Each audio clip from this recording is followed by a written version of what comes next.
Welcome to the Origin Summer Preview with the Dice Tower. In this series, we look at recently released and upcoming games for summer 2014. And now, recorded live at Origins 2014. Here's your host, Ryan Metzler. Hi everybody, I'm Ryan Metzler, and today I'm here with Ian Brody of Griggling Games, and we're going to talk about Quartermaster General, which is going to be a Gen Con release for you guys, if I'm not mistaken. Tell us a little bit about the game, if you would. Well, it's a really fast-to-play World War II game. It plays about 90 minutes to 2 hours. Every country's got a separate deck which plays differently. And Soviets. The game sets up in about 5 minutes. As you can see, there's a very low unit density. Okay. What people really like about it is that since the decks play differently, there's no bad player. There's people who come in, if you know World War II games, sometimes it's sort of like, oh, who wants to be Italy? A lot of times people come in and say, I want to be Italy, first person up. Really? Let's see, what else? That essentially start with a hand of cards. Your cards are almost like your national resources. Japan and Italy, they have to be very careful how they use your cards. America very rarely runs out of cards. Always good. America, plenty of resources. Yes. You can use them up, but it's rare. Let's see, there's the play is very simple. That essentially a battle is just taking an enemy's unit off the board. Building is just plopping yours down. But there's status cards which kind of tweak things. So if you take a turn to play a status card, that might give you, say, instead of building one army on a build army card, you get to build two. So now you've changed the dynamic of the game a bit. So why don't you walk us through a little bit about how these actions are going to take place out on the board. We can kind of see what's going to happen, how things will build up a little bit.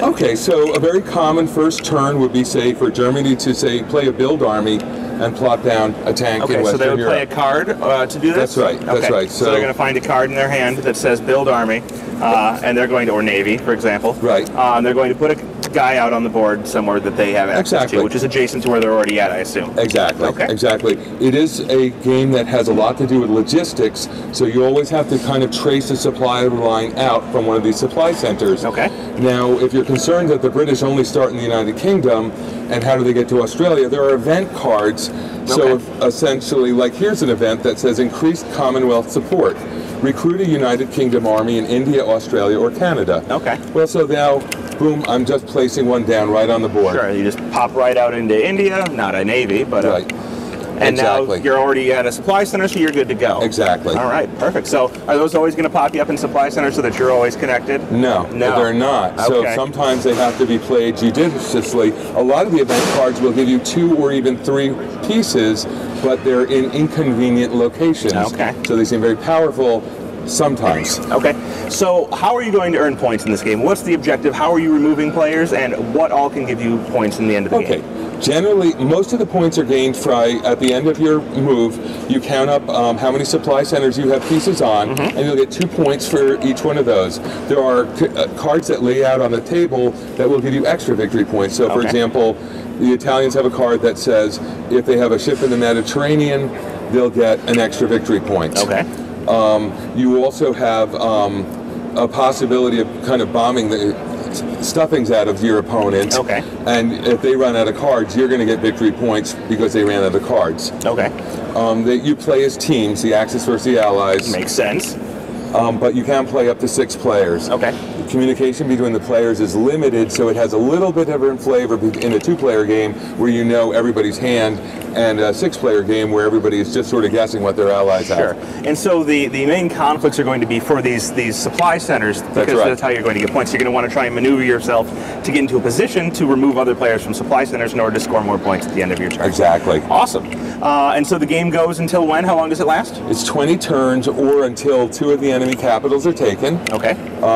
The fastest game I ever heard was 7 turns, and most of the games end up at 20. It's very difficult to take 2 capitals. And that runs for about how long usually? 90 minutes amongst experienced players, 2 hours for first-time players because they're reading all the cards that, as an experienced player, is like immediately knows what it does, just like a Magic card game.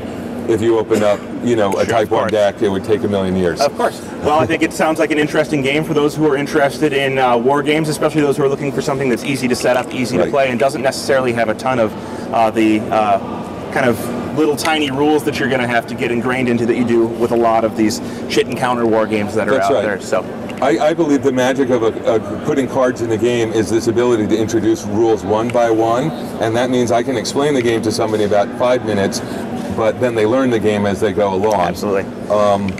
This game, I would say, if you like Axis and Allies, but your life has become such that you don't have 6 hours or 8 hours or 16 hours to play the big monster, this guy's going to get you into. You're going to play this in 2 hours, and the next thing you're going to say is like, "Oh, it's only 10 o'clock."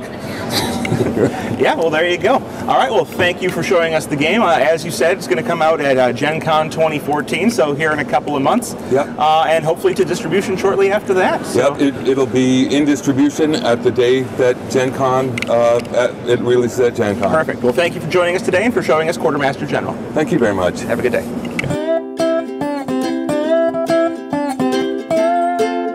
Thank you for joining us today. We hope you join us for the rest of our summer preview videos. We'd like to thank Gamma and Origins for making these videos possible. And we hope that all of you have fun gaming. See you next time.